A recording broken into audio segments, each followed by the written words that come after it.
sebagai aktivitas kreasi, ya, aktivitas membuat, ya, atau ide, atau membuat proses, ya, manufacturing proses untuk memenuhi kebutuhan masyarakat dan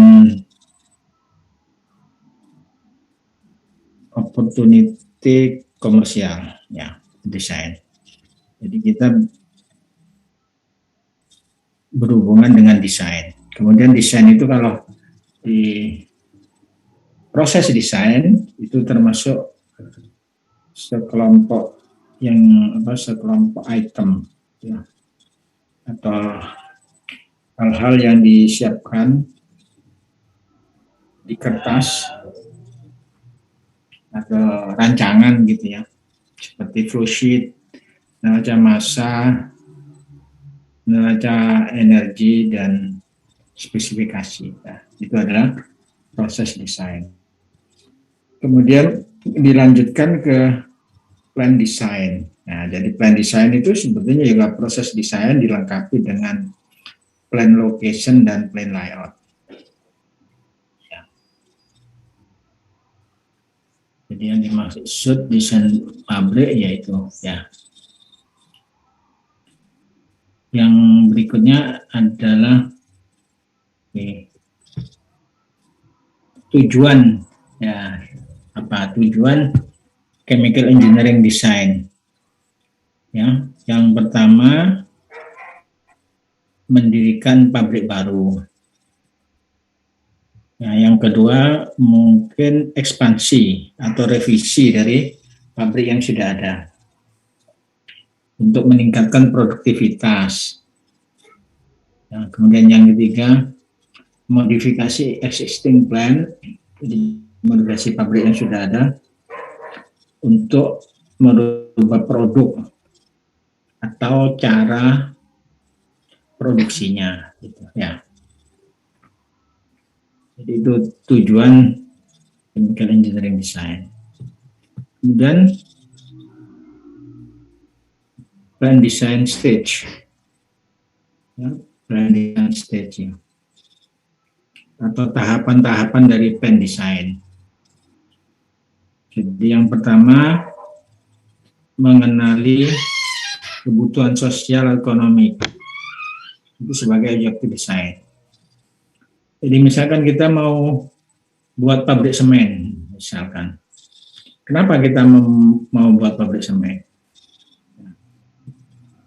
Mungkin kebutuhan semen masih tinggi, sedangkan pabrik semen belum mencukupi, misalkan gitu.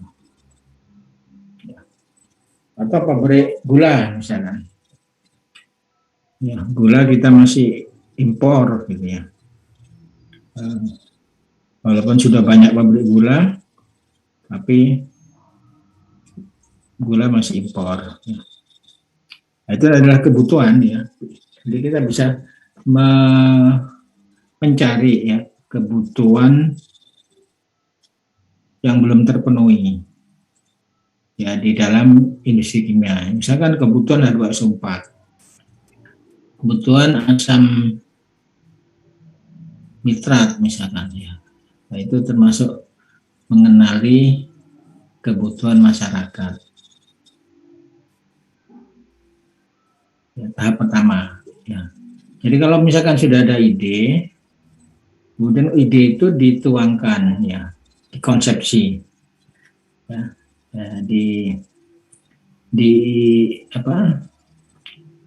ya, dirumuskan lah, gitu, ide. Kemudian tahap ketiga ada analisis, ya, yang mana estimasi kasar untuk menentukan apakah ide itu secara teknis bisa diterima, ya. Jadi artinya gini, misalkan saya mau buat pabrik gula gitu, ya. Kalau pabrik gula kan umumnya dari tebu. Bagaimana kalau saya membuat pabrik gula dari singkong misalnya? Ya, itu kita dari ide itu kita telusuri. Ya, apakah mungkin bang nggak buat gula dari singkong? Terus, apakah sudah ada pilot plan-nya? Ya. Apakah perlu tahapan penelitian, pilot plan, ya, laboratory study, ya, atau pekerjaan yang lain, ya. Jadi ada satu proses pendirian pabrik itu ada yang langsung dari skala laboratorium langsung jadi ke pabrik. Tapi ini risiko ya. Nah, biasanya lewat pabrik kecil dulu ya, pabrik kecil yang terkenal dengan pilot plant gitu.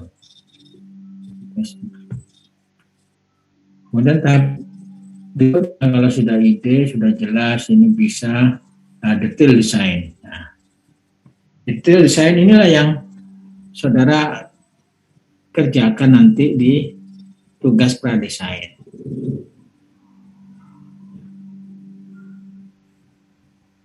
Jadi di dalam detail desain ini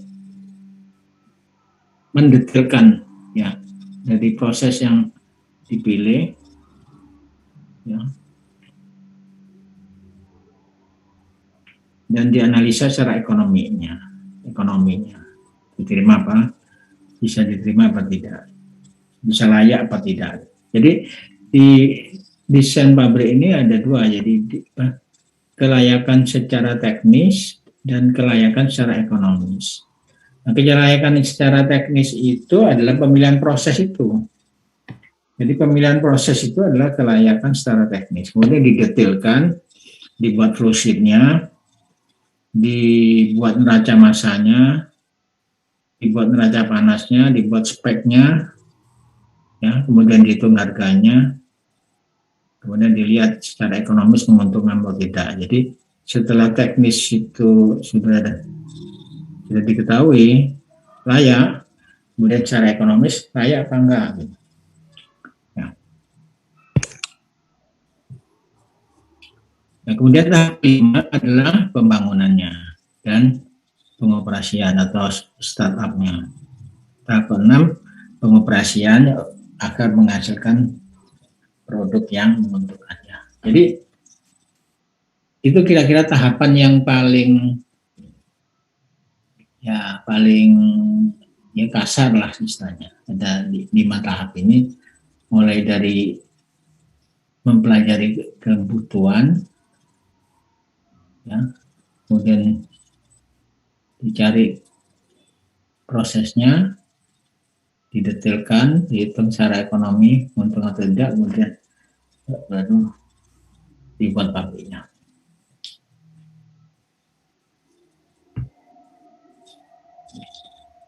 Kemudian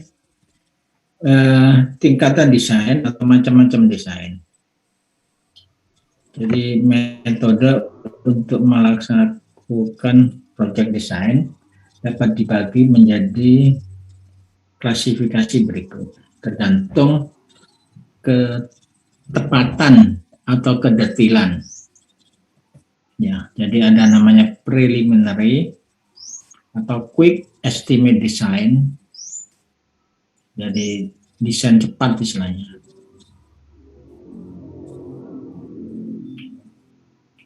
Beberapa pabrik memang bisa dilakukan desain cepat gitu ya. Tapi untuk pabrik-pabrik yang kompleks itu tidak mudah ya. Ya kita sebut preliminary gitu ya. Kemudian yang kedua adalah detail estimate design. Jadi desain memperkirakan jadi secara detail gitu ya. Secara detail itu ya ada flowsheet-nya sampai alatnya itu sudah termasuk detail. Ya, tapi ada lagi yang dimaksud detail itu sampai mechanical ya. Jadi biasanya kalau chemical design. Ya, chemical design itu termasuk basic design. Ya, jadi di dalam detail itu bisa dibagi lagi, ada yang basic design sama detail design. Ya, detail design itu memasukkan unsur mekanikal. Ya, mekanikal itu misalkan alat gitu ya, itu ada tebalnya, las-lasannya, nozzle-nya dan sebagainya. Kemudian ada electricalnya, ada controllernya, mungkin ada pemanas, ada pendingin dan sebagainya. Ya, jadi itu adalah detail. Jadi kemudian yang ketiga, proses yang ditetapkan ya, atau detail design ya. Jadi benar-benar detail design.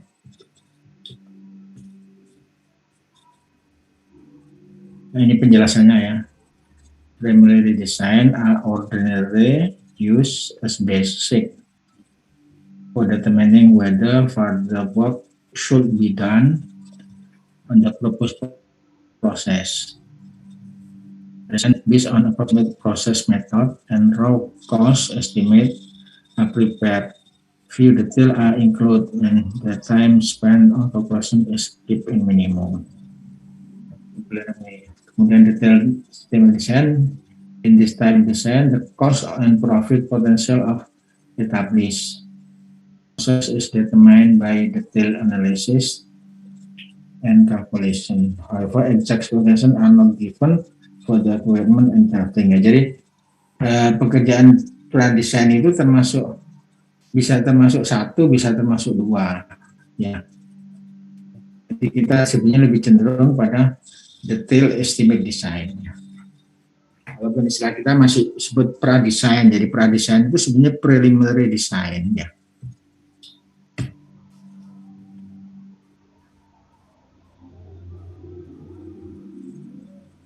Ya, jadi faktor-faktor penting yang harus dipertimbangkan sebelum memasuki detail estimate design ya.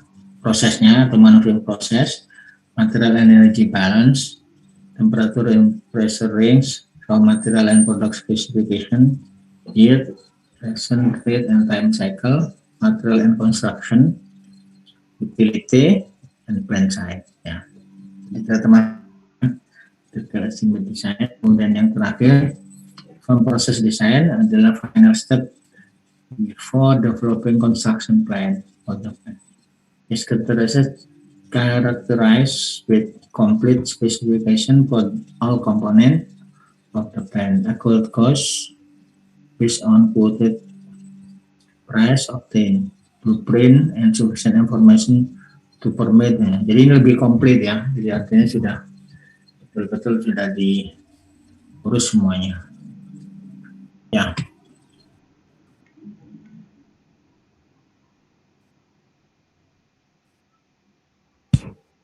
Nah, sekarang setelah ada gambaran perbedaan tingkatan desain, ya, saya akan melihat sistematika tugas pradesain. Ya, ini format lama ya. Untuk format barunya. Kalau format lama itu pendahuluan, itu analisa potensi pasar, produksi, konsumsi, ekspor, impor, potensial ekonomi.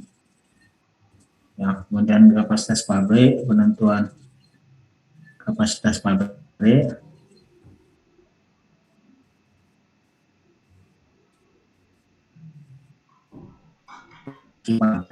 kemudian uraian proses. Macam-macam proses, pemilihan proses. Pemilihan proses, uraian proses, dan kursi. Macam-macam kaca panas, spesifikasi peralatan, utilitas, struktur organisasi, dan analisa ekonomi. Ya, itu format lama. Ya. Nah, di format yang baru,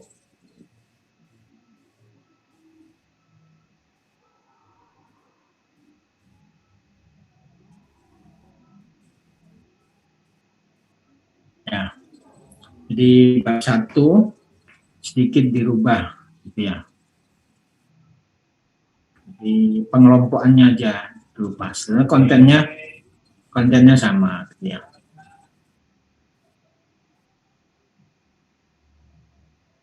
Jadi tinjauan pasar ya, tinjauan pasar produk ya. Maksudnya tinjauan pasar dari produk maksudnya gitu. Tinjauan pasar dari produk itu misalkan mau buat pabrik gula gitu. Bagaimana pasar gula itu? Ya, bagaimana produksi gula saat ini? Bagaimana konsumsi gula saat ini? Ya, bagaimana ekspor, bagaimana impor gitu ya. Jadi dari data konsumsi, produksi, ya. Kalau data konsumsi lebih besar daripada data produksi, berarti apa kemungkinan? Impor gitu ya. Kemungkinan impor. Tapi sebaliknya, kalau data produksi lebih besar dari data dari konsumsi, maka kemungkinan besar ekspor, ya, ada ekspor. Tapi bisa jadi dua-duanya ada. Jadi kita mengekspor dan kita mengimpor gitu. Kira-kira apa? Bisa terjadi seperti itu kenapa?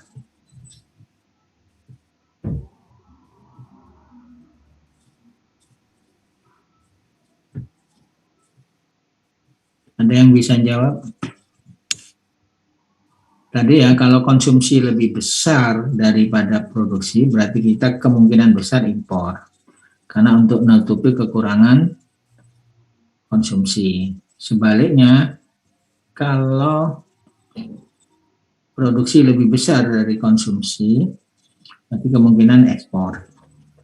Tapi bisa jadi, ya, Indonesia itu bisa untuk satu produk ya, untuk satu produk, misalkan gula gitu ya misalkan ya, kita bisa ekspor, tapi juga kita bisa impor, minyak misalkan, mana?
Gimana? Mana ada?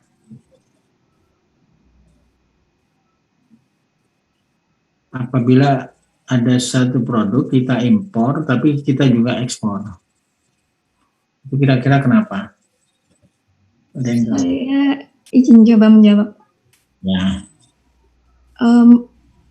Mungkin di produk yang di Indonesia itu masih kurang sesuai dengan kriteria yang diinginkan, jadi melakukan ekspor. Tapi untuk mengembalikan ekonomi, akhirnya yang produk itu sendiri dieksporkan. Ada punya contoh kira-kira produk apa misalkan?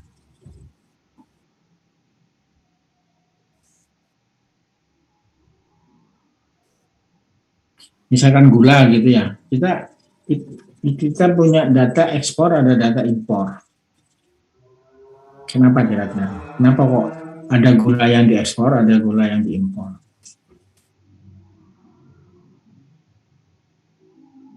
Kalau beras kita impor misalkan ya, karena kurang misalkan produksinya.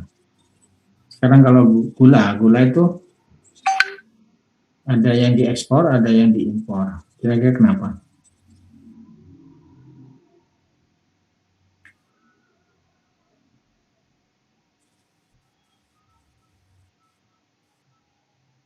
Jadi beda spek gitu lah.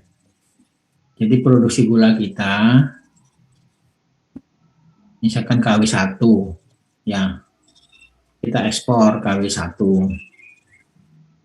ya. Tapi kita impor gula premium. Gula premium itu di atas KW1. Untuk hotel-hotel misalkan, untuk industri minuman tertentu seperti Coca-Cola misalkan, itu nggak mau menggunakan gula lokal gitu ya. Jadi ada yang diimpor, ada yang diekspor. Makanya untuk melihat kebutuhan, kita harus pertama lihat produksi konsumsi, ada selisih apa enggak, ya. Kemudian lihat ekspor impor. Ya. Jadi ekspor impor itu kadang-kadang spesifik. Jadi di dalam analisis penentuan kapasitas itu harus lebih hati-hati sebenarnya ya. Jadi tidak hanya sekedar kan biasanya ya produksi ditambah impor, dikurangi konsumsi, kurangi ekspor, biasanya kan gitu. Itu adalah seolah-olah kasar semua, atau kualitas produk sama semua. Sehingga sebenarnya cukup kalau analisa pasar itu lihat produksi konsumsi aja. Nah, perhitungannya ke produksi konsumsi aja. Ekspor impor bisa dilihat, atau sebaliknya mungkin ekspor impornya diperhatikan. Jadi harus lebih apa ya istilahnya, harus lebih jeli gitu ya. Contoh lagi ya, apalagi yang ekspor impor selain gula misalnya minyak gitu ya. Minyak, kita kan punya produksi minyak dari sumur ya, sumur-sumur minyak. Tetapi kita itu impor minyak dari Arab Saudi. Tapi kita ekspor minyak ke Jepang. Aneh kan? Kira-kira kenapa? Kita ekspor minyak ke Jepang, tapi kita impor minyak dari Arab Saudi. Ada yang tahu kira-kira? Pernah baca berita tentang minyak? Nisa Ul Afifah, gimana Nisa?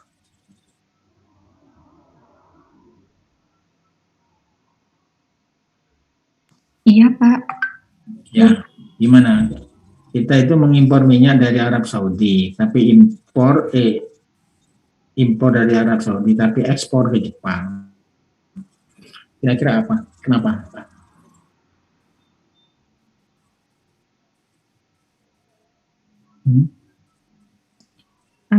Kalau dari saya seperti Mbak Ada Pak, dari kualitasnya juga mungkin memang berbeda kebutuhan tiap negara. Ini belum produk, masih minyak mentah. Minyak mentah kita kan punya kilang ya, seperti Cilacap, Balikpapan, Balongan itu kan, itu bahan bakunya impor dari Arab Saudi. Kita punya sumur-sumur minyak di Sumatera, di Kalimantan, ya. Tapi kita ekspor ke Jepang, nah, gitu loh. Jadi belum ada produknya mas, masih minyak mentahnya. Jadi kalau kita misalkan mendesain pabrik kilang minyak, nah kita gimana ngitungnya gitu loh, analisis pasarnya gimana? Karena kalau dihitung cuma ekspor impor nanti nggak masuk gitu. Jadi harus lebih jeli. Nah, kira-kira apa? Tadi kan contoh tadi kan gula ya, beda spek gitu ya. Ini juga sama beda spek. Jadi yang diimpor dari Arab Saudi itu untuk kilang Cilacap. Ya. Terus kilang Balongan itu dari Sumatera. Ya. Jadi KW, bukan KW ya pasannya. Kualitas minyak mentah itu ternyata di masing-masing sumur beda, ya kilangnya juga beda gitu. Jadi ternyata tidak semua kilang itu bisa ngolah sembarang minyak, spesifik ya. Jadi kalau di Cilacap itu ngolah minyak dari Arab Saudi, kalau ini ngolah minyak dari ini, gitu loh. Itu faktor pertama, sehingga nggak bisa kita minyakan minyak dari Cepu atau dari Bojonegoro diolah di Cilacap gitu, nggak bisa ya. Setiap kilang itu spesifik ya. Itu faktor pertama itu, atau salah satu penyebab itu. Penyebab yang kedua, masalah lingkungan, kualitas kadar sulfur. Jadi kalau di Indonesia itu lingkungan belum begitu ketat, ya, sehingga minyak yang kadar sulfurnya tinggi itu nggak jadi masalah. Gitu. Ya, kita impor dari Arab Saudi dengan harga lebih murah. Kita jual ke Jepang harga yang lebih mahal karena minyak yang kita jual ke Jepang itu kadar sulfurnya rendah. Tuh. Jadi ada dua penyebab di situ yang menyebabkan kenapa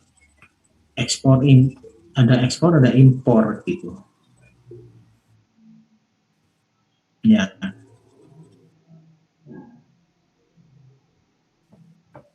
Ya banyak yang contoh yang lain yang seperti itu. Ya, seperti minyak ciri juga kita ekspor, tapi juga ada impor juga banyak.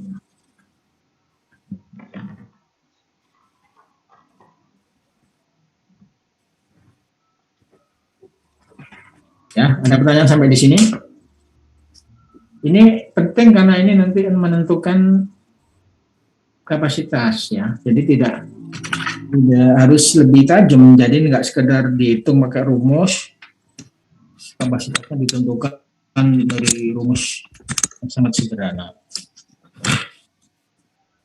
Harus lebih jeli. Jadi ada produk-produk tertentu yang sulit.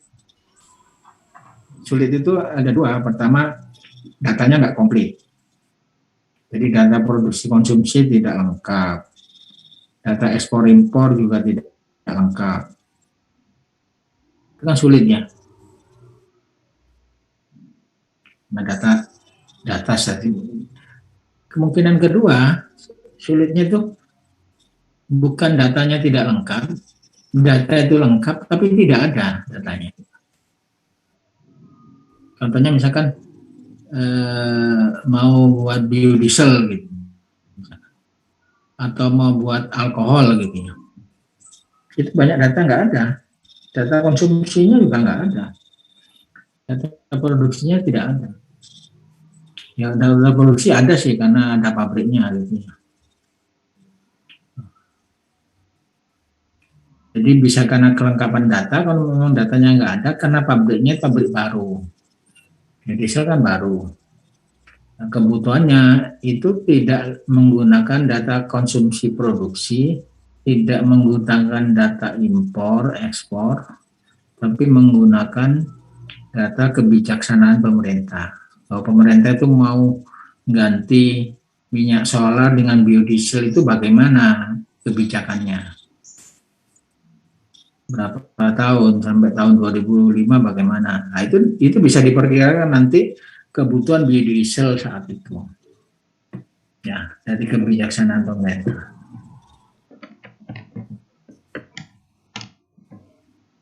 Ya, saya lanjutkan ya. Jadi itu analisis pasar ya. Analisis pasar itu memang harus banyak informasi, Jadi tidak bisa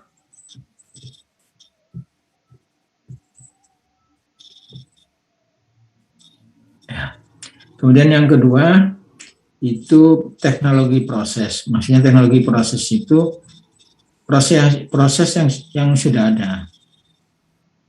Ya, proses yang sudah ada. Apa saja. Dan misalkan proses membuat gula, proses membuat semen, proses membuat ini itu yang sudah ada teknologinya apa. Misalkan semen ya, ada proses kering, proses basah, proses semi kering, proses semi basah. Nah, kemudian pemilihan proses. Ya.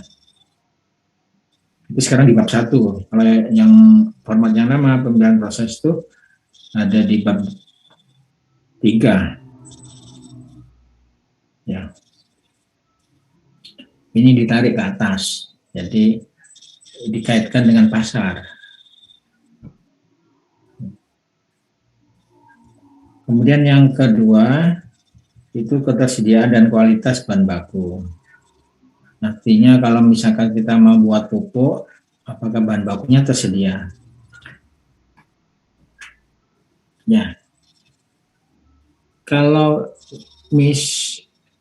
kamu tahu Petrokimia Gresik? Siapa yang kerja praktek di Petrokimia Gresik? Saya, Pak. Saya tanya ya, produknya apa saja di situ? Produk utamanya itu ada urea, pupuk, kemudian pupuk apa pupuk? iya, Pak. Apa pupuk? Pupuknya kan banyak. Kenapa, Pak? Pupuk urea, pupuk iya, NPK, pupuk apa lagi? Pupuk ZA. Kemudian ada itu Pak, gypsum juga ada. Gypsum, pupuk fosfat, misalkan ya. Iya, sampos. Ya. Sekarang kalau saya tanya ya, mulai pertama dari urea. Urea itu bahan bakunya dari apa?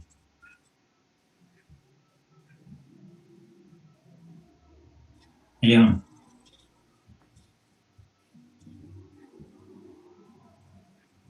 Kamu kerja praktek di bagian apa? Di bagian pupuk apa? Saya di bagian itu gypsum dari purified gypsum di pabrik 3B. Gypsum itu by product ya, bukan produk ya. Gypsum itu by produk dari pupuk apa? By produk dari asam fosfat. By produk dari asam fosfat ya. Oh, pupuk fosfat lah ya. Iya. Pupuk fosfat. Nah sekarang kenapa mendirikan pabrik pupuk fosfat di Gresik? Apakah di Gresik ada bahan bakunya?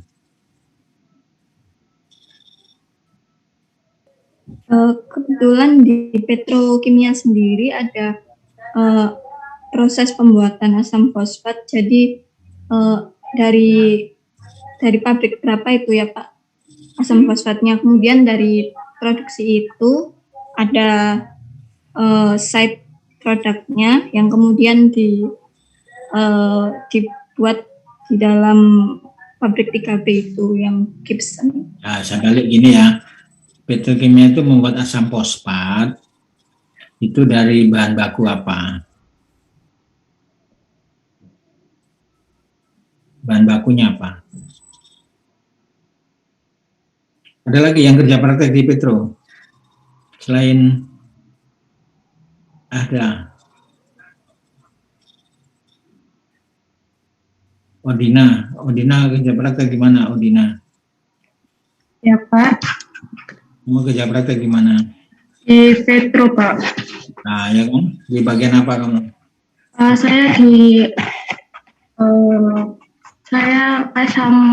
Saya lupa Pak, antara asam fosfat atau asam sulfat. Asam fosfat ada misalnya ya. Eh, Atau asam sulfat lah, terserah. Ya, ya, sulfat. Yakin asam sulfat ya. Asam sulfat itu bahan bakunya dari apa? hmm,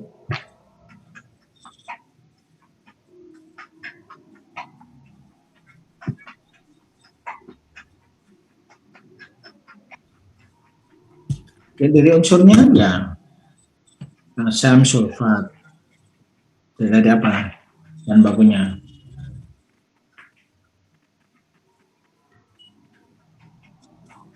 kalau asam sulfatnya dari sulfur. Dari sulfur. Nah, saya chatnya sulfurnya dari mana? Apakah di Gresik ada tambang sulfur atau sulfur? Sulfur itu kan belerang ya. Di sini yang penghasil belerang dari mana?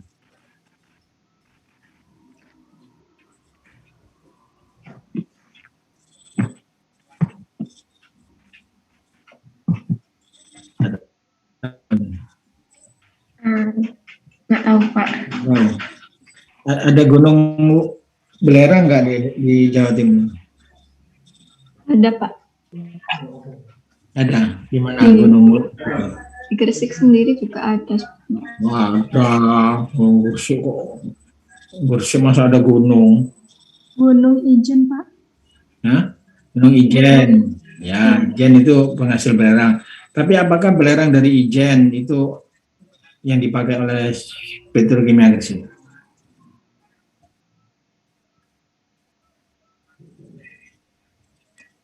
Kalau Petro setahu saya impor Nah, dari negara lain. impor ya. Ya. Jadi bahan bakunya impor. Belerang impor. Terus kenapa kok impor belerangnya? Kok nggak impor langsung asam sulfatnya? Siapa nggak rugi? Impornya jauh, tahu impornya dari mana belerangnya?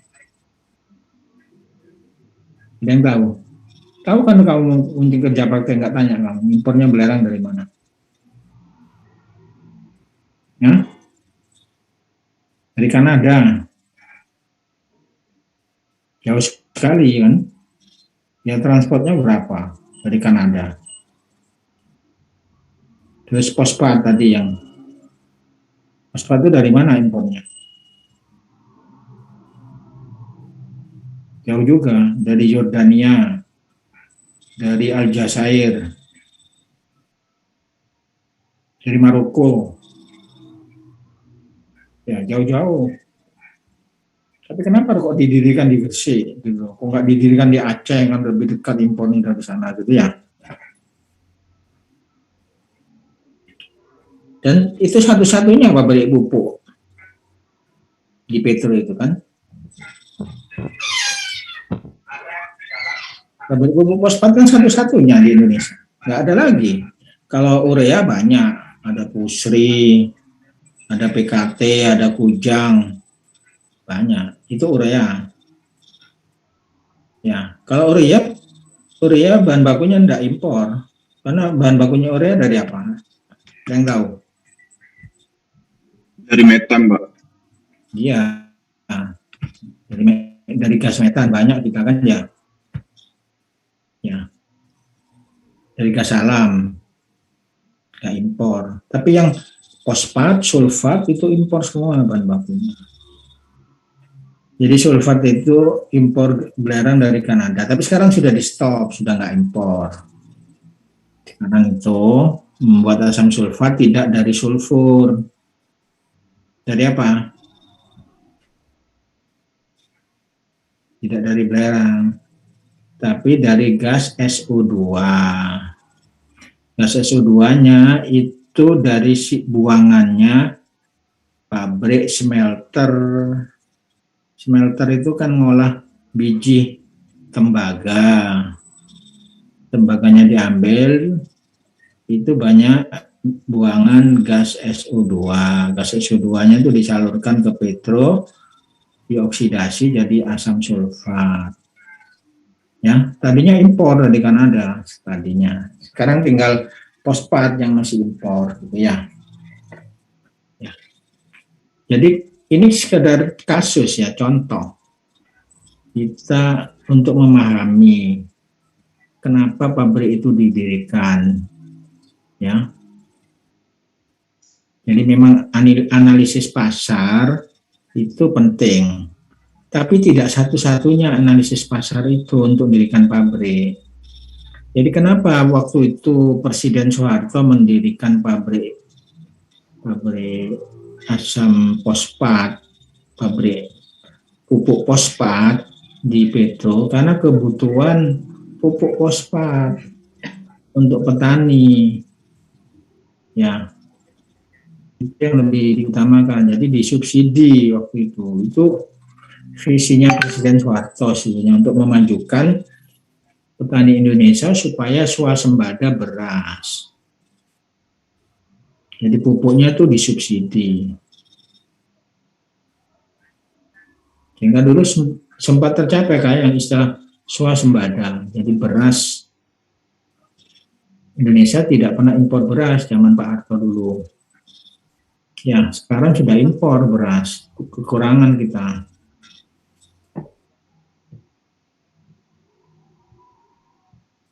Ya, jadi ini sebagai gambaran ya, sebagai gambaran bagaimana analisis pasar gitu. Jadi supaya tidak saklek atau tidak terpaku pakai rumus. Biasanya itu kan mesti rumus konsumsi ditambah ekspor dikurangi impor dan produksi. Produksi ditambah impor sama dikurangi konsumsi dan ekspor gitu. Hanya itu. Padahal rumus itu salah sebetulnya. Ya, tidak 100% benar ya. Banyak salahnya rumus itu. Di dalam kenyataan itu tidak seperti itu. Tidak sesederhana itu gitu. Saya kasih contoh tadi mulai pupuk, minyak, biodiesel dan sebagainya itu nggak menggunakan rumus itu. Ya.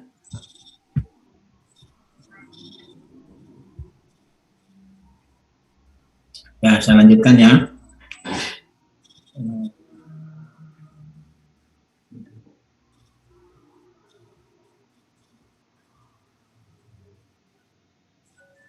Ya, jadi itu di bab 1 ya. Kemudian di bab 2, tadi sudah bab 2 ya, ketersediaan dan kualitas bahan produk yang sudah kita diskusikan. Nah, itu termasuk kapasitas. Nah, kapasitas nanti ya.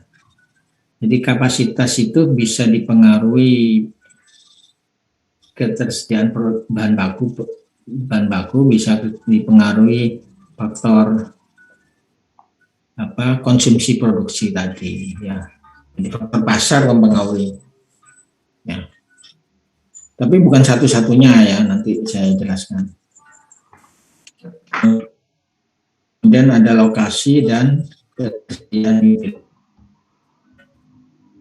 lokasi maksudnya dan ketersediaan airnya, listriknya dan sebagainya itu ya.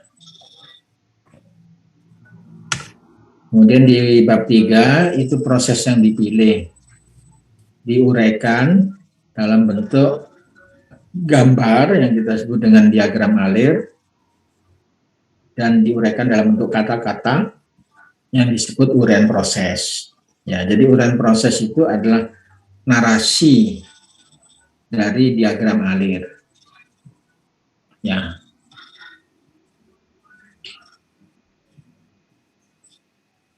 Itu di bab 3. Kemudian di bab 4 itu adalah neraca massa dan energi. Ya, jadi bab neraca massa dan neraca energi. Ya.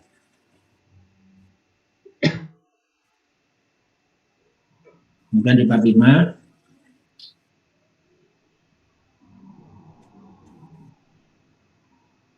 di bab 5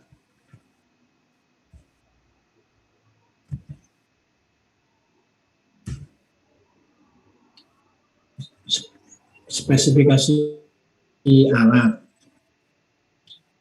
kemudian daftar harganya, daftar harga dan daftar peralatan dan harga misalnya gitu ya. Yang harga dan peralatan. Ya, biasanya harga dan peralatan itu nggak di sini, biasanya di belakang di analisa ekonomi gitu ya. Tapi ini dipindah di sini ya. Kemudian yang ketiga tata letak pabrik, dan yang keempat PNID dan preliminary HASOP. Ya, kemarin HASOP ada di bab 6. Dan di bab 6 itu perhitungan CAPEX dan OPEX. CAPEX itu modal, biaya modal. Jadi kalau mendirikan pabrik itu butuh modal berapa? Ya, jadi itu menghitung modal. Jadi untuk menghitung modal itu ada perhitungan sebelumnya. Ya, data ekonominya, data harga peralatannya, harga tanah, dan sebagainya. Ya, ya, itu masuk di asumsi-asumsi itu. CAPEX. Dengan OPEX itu adalah operation expenditure. X itu kan pengeluaran gitu ya, pengeluaran operasi. Kalau CAPEX capital expenditure ya, pengeluaran untuk modal. Sebetulnya istilah ini nggak pas sebetulnya, tapi nggak apa-apa lah. Misalnya CAPEX dan OPEX itu sebetulnya lebih ke pabrik existing. Kalau pabrik belum ada itu lebih ke nilai investasi ya. Jadi CAPEX itu nilai investasinya itu berapa. Jadi nilai investasi itu nilai yang dibutuhkan untuk membangun pabriknya ya. Itu adalah nilai investasinya. Sedangkan biaya operasi, nah itu sebenarnya antara biaya operasi sama biaya ini jadi satu. Kalau dulu istilahnya kan fixed cost sama operating cost gitu ya. Jadi fixed cost itu untuk modalnya, ya. Operating cost itu untuk menjalankan. Jadi kalau seperti usaha gitu loh ya. Kalau saudara usaha, buat suatu usaha kan ada modal untuk bangunan, untuk alat-alat sebagainya. Bisa ada biaya operasional. Itu. Kemudian ada analisa ekonominya. Analisa ekonomi itu di sini diberikan ada NPV. NPV itu singkatan dari Net Present Value. IRR singkatan dari Internal Rate of Return. Terus POT singkatan dari Payout Time. Kemudian ada sensitivitas. Sensitivitas terhadap IRR aja. Karena bisa aja sensitivitas pada POT, bisa pada NPV gitu ya. Kemudian ada tambahan aspek sosial dan lingkungan.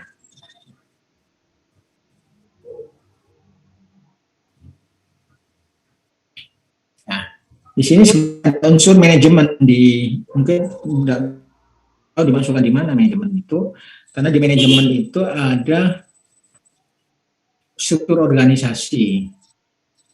Di dalam struktur organisasi itu nanti ada gaji manajer, gaji komisaris, gaji karyawan, ya. Kan itu termasuk OPEX, masuk di OPEX nanti. Gaji. Nah, gaji itu tergantung pada struktur organisasinya, berapa jumlah manajernya, berapa jumlah karyawannya, dan berapa besaran gajinya, gitu ya. Ya, sementara di sini mungkin ada pertanyaan. Kalau nggak tanya, saya nanya. Pak, izin tanya. Ya. Yang tadi pada bab 1 pada pemilihan proses dengan yang di bab 3 proses yang dipilih itu bedanya di mana ya Pak? Kalau pemilihan proses itu kamu proses alternatif, proses-proses yang ada.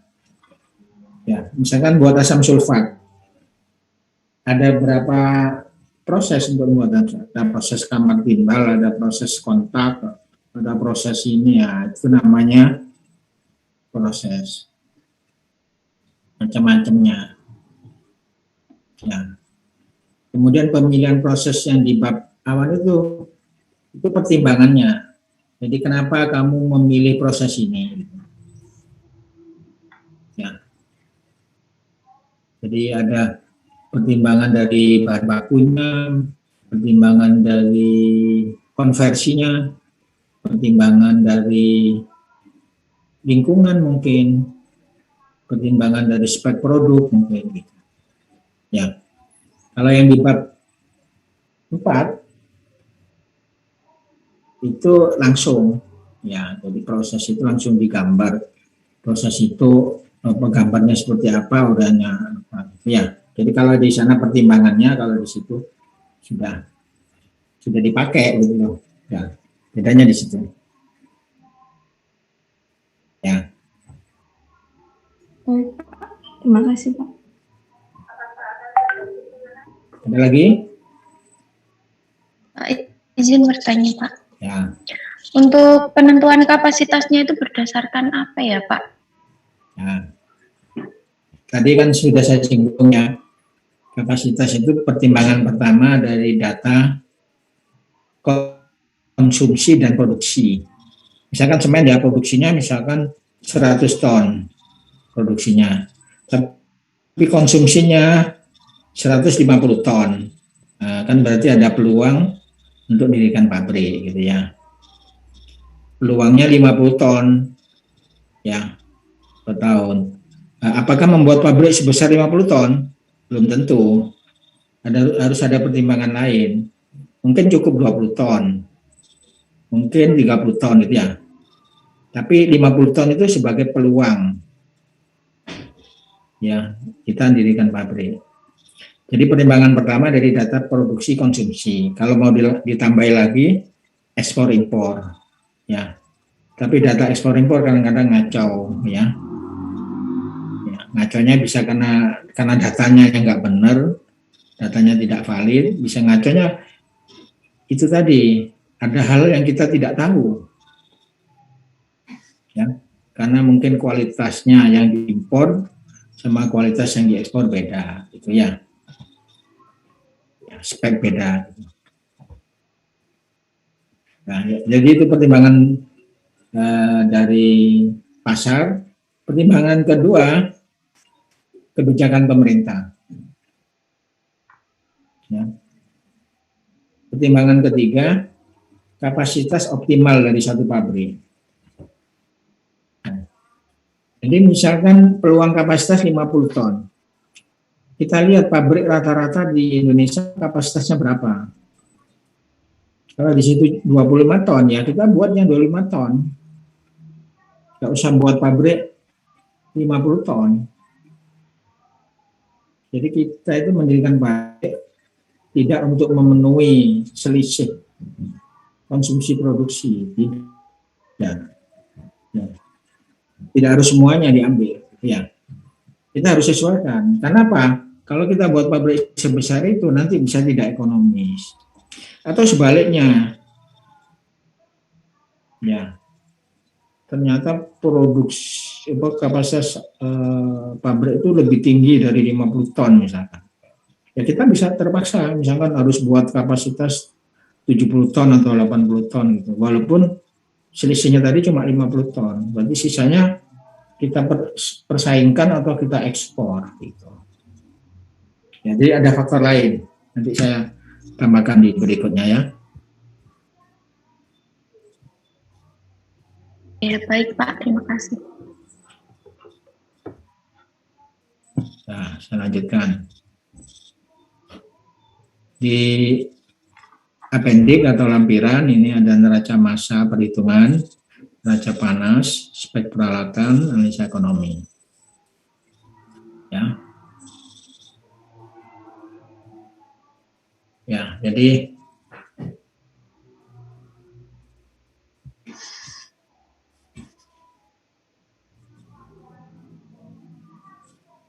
tinjauan pasar produk ya, itu bisa menggunakan data konsumsi nasional ya atau dunia dan dunia, bisa jadi data produksi nasional, kemudian data ekspor impor, kemudian yang tidak kalah pentingnya ya potensial ekonomi. Apa yang disebut potensial gimana? IP itu di pelajaran apa itu yang Robin Smith itu loh, desa proses ya, itu juga harus dicek ya.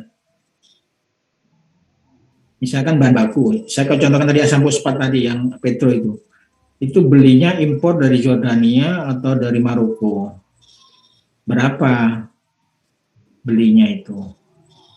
Kalau dia jadi pupuk fosfat, itu jual berapa? Nah, dihitung kasar, ya per ton berapa. Kalau selisih yang produk dikurangi, harga produk dikurangi harga bahan baku, kalau itu positif berarti ada potensial ekonomi gitu loh. Tapi kalau sudah negatif jangan dilanjutkan, ya nggak perlu didesain lagi, jadi nggak mungkin layak nanti. Jadi potensial ekonomi harus dilihat secara positif dulu. Potensial ekonomi itu tergantung dari bahan baku, ya, yang digunakan. Tergantung dari bahan baku yang digunakan, tergantung dari ketersediaan bahan baku, dan tergantung pada proses juga, ya. Itu tinjauan pasar dan produk. Kemudian basic desain datanya, ya teknologi prosesnya itu, ya, pemilihan proses, ya. Terus kapasitas pabrik dan lokasi pabrik, spesifikasi peralatan bahan baku dan produk, harga bahan baku dan produk. Nah ini, penentuan kapasitas pabrik didasarkan pada kajian potensi pasar, jadi data ekspor, impor, konsumsi, produksi, ya, kurang ya. Ya, kedua, kebutuhan masa mendatang atau kebijakan pemerintah atau tren dunia. Ya. Kalau kebutuhan pemerintah sudah saya contohkan tadi, kalau misalkan biodiesel, terus pabrik alkohol itu juga bisa menjadi kebutuhan masa mendatang ya, karena trennya bahan bakar mau diganti sama bahan bakar yang nabati misalkan ya. Tren dunia juga ya, pencinta lingkungan jadi menginginkan produk-produk yang ramah lingkungan misalkan.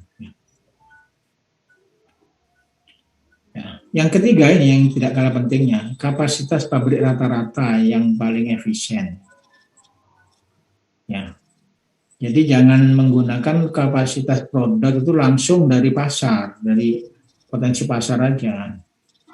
Harus dilihat tadi ya kebijakan pemerintah, kalau ada, kalau nggak ada berarti kapasitas pabrik rata-rata. Contohnya pabrik semen. Pabrik semen itu yang efisien di Indonesia itu antara 2 sampai 3 juta ton per tahun. Kamu coba lihat berapa kapasitas pabrik semen Gresik. Kapasitas pabrik semen Indonesia, semen apa? Tonasa, semen mana lagi? Semen Indosemen. Itu rata-rata segitu. Kalau misalkan mau kapasitas perusahaan bisa lebih besar ya, kapasitas perusahaan bisa 10 juta. Tapi itu pabriknya ada 2, ada 3, ada 4 gitu. Si Tonasa itu ada 5, semen Gresik ada 6. Ya. Jadi karena tugas saudara itu membuat pradesain pabrik, bukan membuat perusahaan. Ya. Bukan membuat perusahaannya, tapi pabriknya. Jadi harus disesuaikan. Pabrik CPO misalkan, itu yang umum itu antara 30-60 ton. Ya. Jangan membuat pabrik yang lebih kecil dan jangan buat pabrik yang terlalu besar.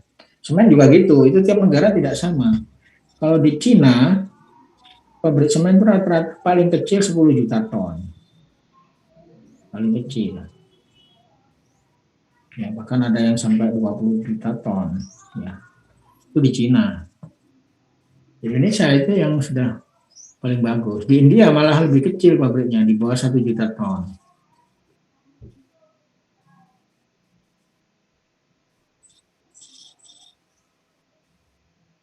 Kenapa bisa begitu? Itu banyak faktor lah.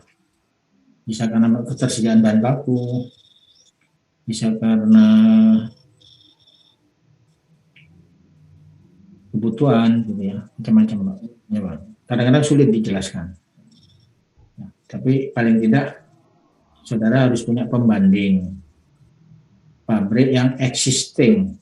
Nah, jadi ikutilah pabrik yang existing.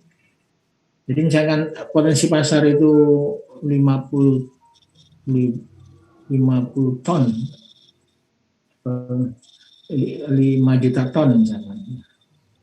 Ya, cuma bisa pabrik buat 3 juta ton aja, apa-apa. Nanti bisa buat lagi satu lagi gitu. Pabrik gula ya, gula tebu itu antara 5.000 sampai 6.000. Kalau buat pabrik gula terlalu kecil, pernah di Malang, Igo Mas, 500 bangkrut pabriknya, kena kasus, karena nggak ekonomis, karena terlalu kecil. Kalau terlalu besar 10.000 TCD, nggak ada bahan bakunya, tambah bangkrut lagi nanti. Ya, jadi terlalu besar itu tidak ekonomis, terlalu kecil juga tidak ekonomis. Ya, ada pertanyaan sampai di sini?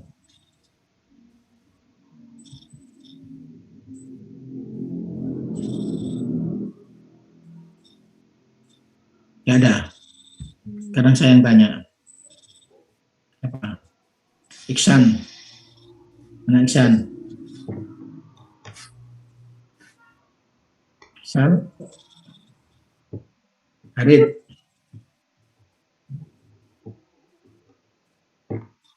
Harid? Hadir, Prof.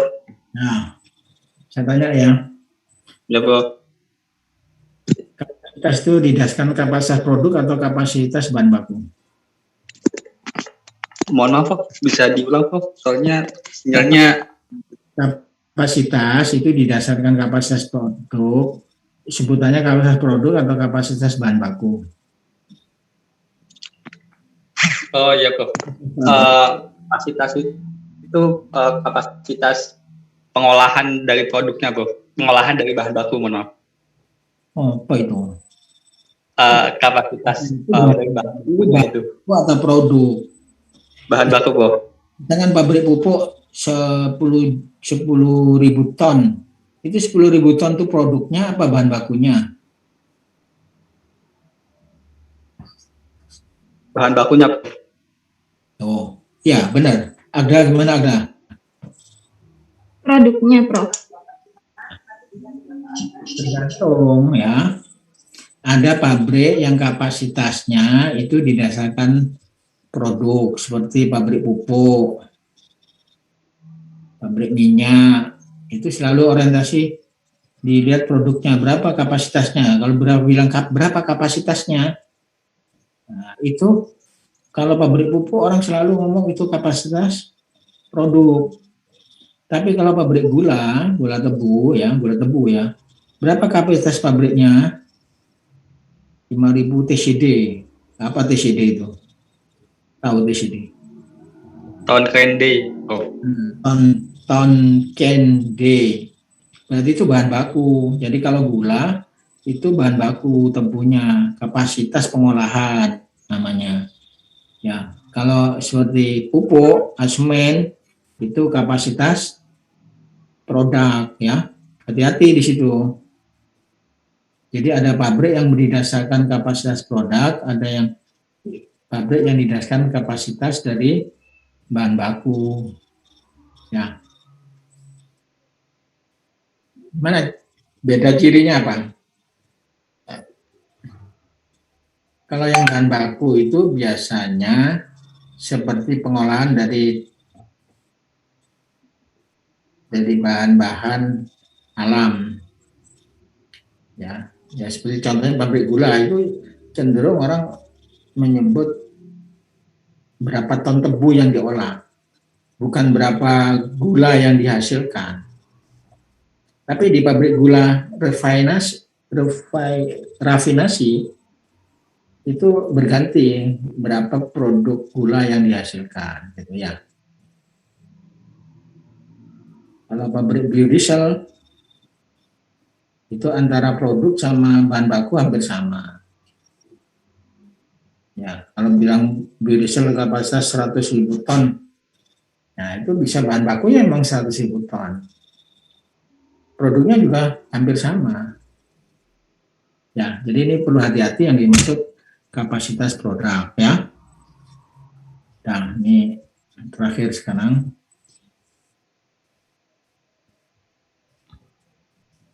Kapasitas, terus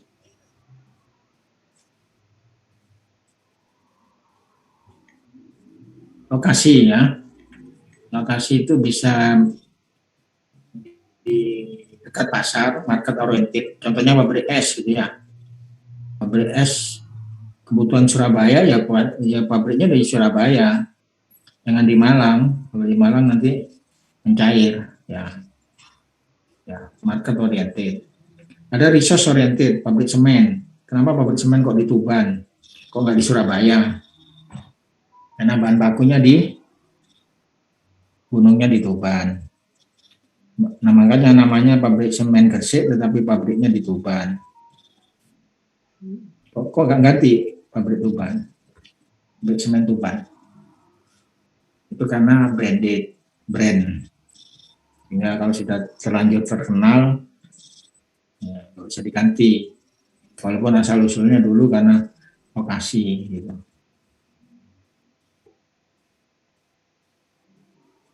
Kemudian labor oriented, seperti pabrik rokok yang lama, ya. Jadi di mana banyak karyawan, seperti di Surabaya itu ada pabrik rokok karena di Surabaya banyak tenaga kerja, labor. Energi intensif, di mana ada energi intensif, pembangkitnya besar. Pabrik semen itu energi intensif, butuh energi besar. Jadi pabrik semen itu bisa resource oriented, bisa energi intensif. Terus yang terakhir adalah kawasan industri. Ya.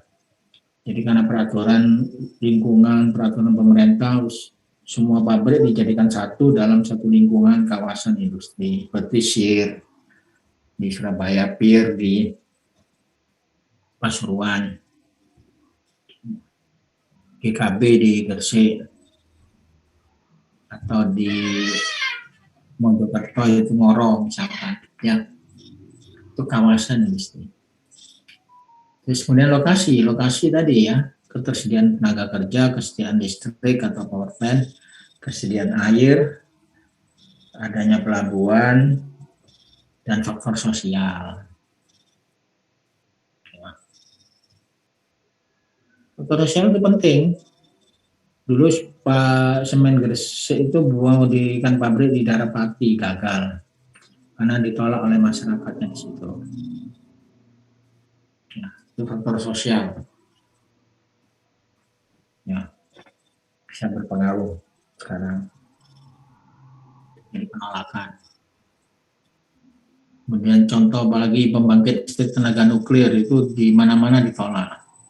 Dulu rencana di daerah Jepara, pernah di Gresik, mau dirikan di Gresik nggak jadi, pokoknya hampir semua jadi penolakan. Sekarang ada rencana di Bangka Belitung. Ya, itu faktor sosial. Ya, sampai di sini mungkin ada pertanyaan.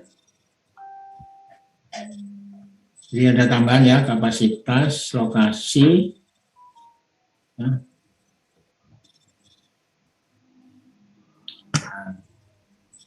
Berikutnya, ini saya mengenai gas kelompok.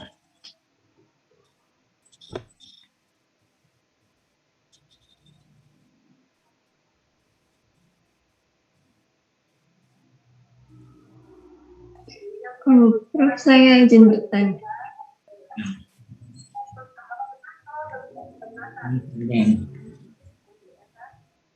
Hanya yang Mengenai tugas kelompok apa yang tadi? yang tadi lokasi pabrik. Oh, yang lokasi. Ya. Mengenai pembuatan plan design ini, apakah pelabuhan ini memang harus wajib termasuk dalam pertimbangan menentukan lokasi pabrik, atau bisa digantikan dengan alternatif lain mungkin, Prof? Ya, dimasukkan. Dimasukkan itu, misalkan ya, pelabuhan belum ada, nggak apa-apa, nanti akan dibangun pelabuhan gitu loh. Tapi harus dimasukkan pertimbangan. Belum ada jalan misalkan, nanti akan dibangun jalan gitu. Karena pelabuhan itu penting untuk produk maupun bahan baku. Ya. Jadi mendatangkan bahan baku atau menyebar produk. Ya. Pelabuhan, jalan itu harus jadi pertimbangan. Jadi kalau lokasinya dekat dengan pantai gitu, berarti nggak ada masalah di situ, bisa ada pelabuhan. Tapi kalau bahan bakunya impor, produknya nanti mau disampaikan di mana-mana, dibuat di pedalaman, ya pedalaman Kalimantan gitu, kan nggak mungkin layak nanti, jadi tidak layak. Ya, jadi pelabuhan itu jadi penting. Jadi pelabuhan sama power plant itu penting. Power plant misalkan ya, buat pabrik di Papua gitu, nggak ada power plantnya di situ. Jadi kalau mau bangun pabrik di sana harus menyediakan power plant, bangun power plantnya. Ya. Di Papua itu ya, saya ambil contoh satu kota besar kedua di Papua, Manokwari. Ya, itu pembangkit listriknya pakai genset, Mas ya. Kapasitasnya cuma 20 megawatt. Separuhnya dari pabrik semen. Itu satu kota itu. Jadi kecil, kalau mau bikin pabrik semen nggak bisa, semen butuh 40 megawatt. Dia baru pakai genset. Genset berapa? 10 atau berapa? Ya. Itu ya. Ada lagi?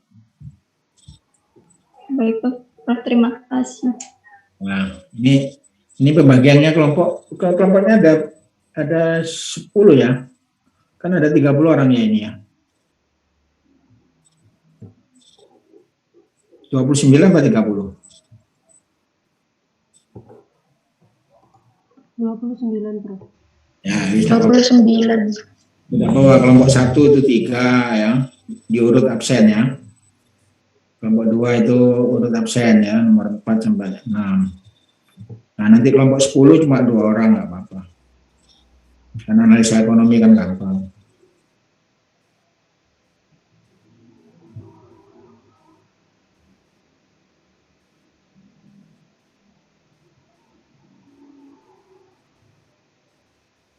Ya, saya kira untuk hari ini ya, saya akhiri sampai di sini. Prof, izin bertanya, Prof. Ya, boleh. Untuk tugas presentasinya itu berarti temanya diambil satu, misal kita pabrik apa gitu, jadi Iya. satu. Iya, salah satu aja. Oh ya, berarti sesuai kesepakatan ya, Prof? Enggak, nanti tak carikan bahannya. Oh iya, iya. Sendiri juga boleh, ya. Jadi misalkan neraca massa apa? Kamu buat sendiri pabrik minyak gitu. Enggak, saya nanti siapkan, sudah tak siapkan. Jadi bagaimana cara membuat neraca massa dari satu flow sheet atau block diagram. Ya. Terus, Ya, baik, Prof. apalagi tadi penentuan kapasitas itu pabrik apa gitu, nanti saya sediakan semua ya. Jadi ini nanti 2 minggu lah kira-kira dari sekarang ya. Nanti minggu depan nggak kasih bahannya, minggu depan kan sudah mulai kelompok 1 gitu ya. Minggu depan atau minggu depannya lagi. Saya masih ngasih kuliah sekali 2 kali lagi. Ya, 2 kali lagi. Jadi masih 3 minggu lah kira-kira. Minggu depan saya siapkan materinya. Bahannya maksudnya. Ya. Ya saya kira ini yang hadir kurang 1 nih. Siapa yang nggak hadir ini? Anggun, Prof. Anggun ya. Iya, izin sakit dia. Mau sakit. Iya. Oke. Ya. Nah sudah kalau gitu saya kira sampai di sini. Assalamualaikum warahmatullahi wabarakatuh. Selamat pagi. Ya. Waalaikumsalam. Terima kasih, Prof.